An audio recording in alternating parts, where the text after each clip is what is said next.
Welcome to the Inspired Riding Podcast.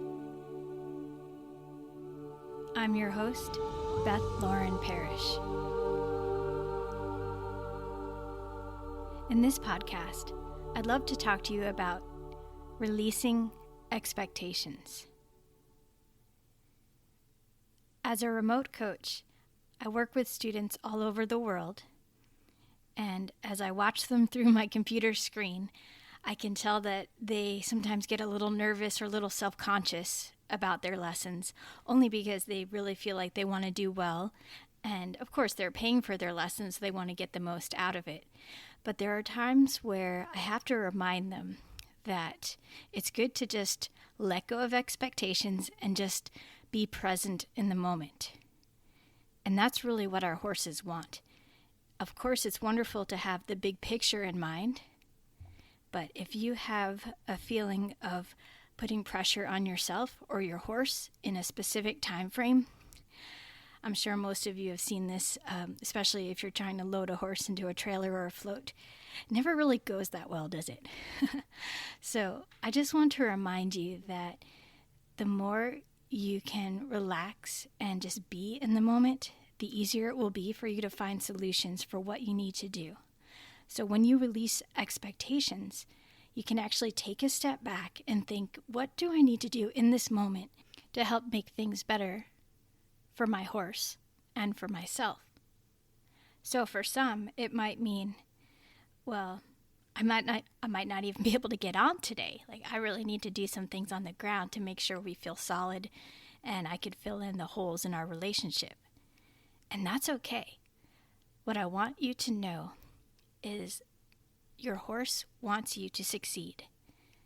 Your horse is rooting for you. I talk to horses all the time in my animal communication sessions, and one of the main things they say is, I wish my owner understood how much I appreciate them, how much they do for me, and I wish they wouldn't be so hard on themselves. So just take that into account and remember, when you feel like you're getting frazzled or pressuring yourself, just take a nice deep breath and then think, okay, what do I need to do right now to make things better? And it could be, maybe I just need to put some music on and let us relax. Or maybe we just need to walk around together and match steps and feel like we're really in sync. Or maybe I need to give him a little massage on his shoulder and let him relax, and then that would relax me as well. Now let's say you're riding along and maybe your horse feels a little stiff and you had in mind that you wanted to do a certain exercise.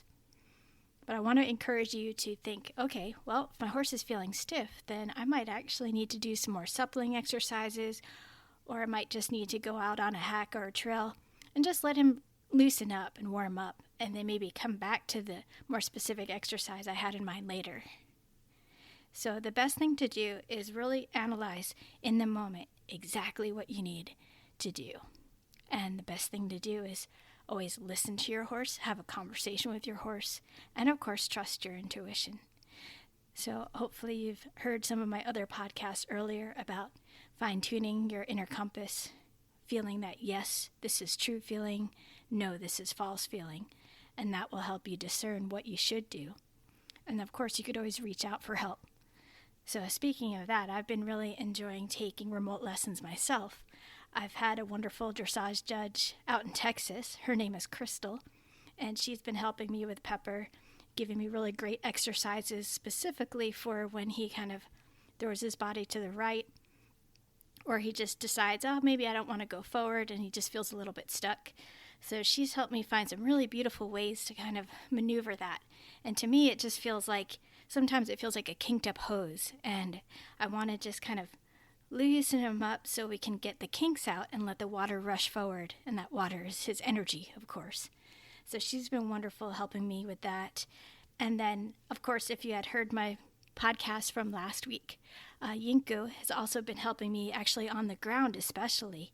He specializes in clicker training as well as classical dressage. So he has been teaching me how to look for the tiniest little movements and reward for that on the ground.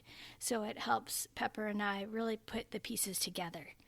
So last week we were working on very small shifts on asking him to raise his pole and rock back on his hind end, just the littlest bit. And as soon as I felt that shift, I would give him a click and a reward. And I tell you what, when I got on him the next time, he felt amazing, and I was really feeling more push power from behind, and he wasn't dragging so much on my hands. He was really starting to feel like he was carrying himself. So it was just so amazing that if you break things down in the smallest pieces, you can actually find your solutions and then build from there. So this was just my short little thoughts about releasing expectations. And with that, I want to remind you that if there's any moment where you feel like your body's actually getting tired, but you're trying to push through something, that's one of the best indications to just stop for a moment, take a little breather, or decide to come back to it the next time. Not only is that important for your safety, but you want to really work on the quality of your movements with your horse. So just notice, like if you're going along and things start to shift and you weren't able to react quick enough, or you just felt like you lost your balance a little bit, that's a really good indication to remember to slow down, take a breather, let your horse have a long rein if you feel comfortable, and just stretch and breathe and enjoy being with them. And that's just it. If you just really take into account the fact that horses are willing to let us ride, that is pretty awesome. And then anything else from there is bonus. So there you go, my short thoughts on releasing expectations. And of course, I'm releasing my expectation on having to do really long podcasts all the time. So hopefully that was useful for you. And let me know, feel free to email me on my website, inspiredriding.com. And let me know if there's any kind of topic you'd like me to chat about, or if you have questions about this one.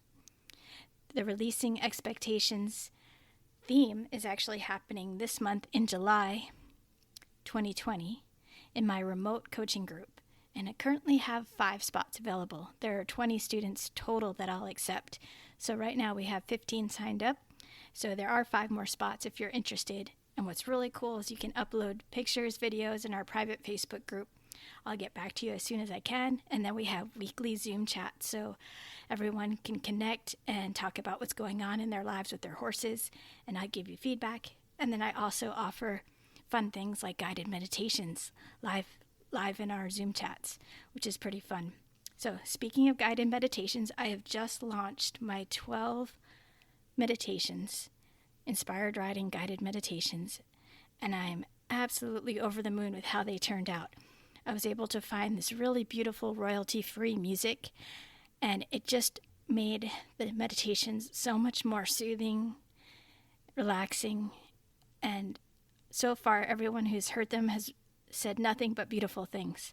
So I'm really excited about them, and I hope you'll check them out. You can find those on my website, inspiredriding.com/meditations. I hope you have a beautiful day wherever you are. Remember to lead with kindness, and may the horse be with you always.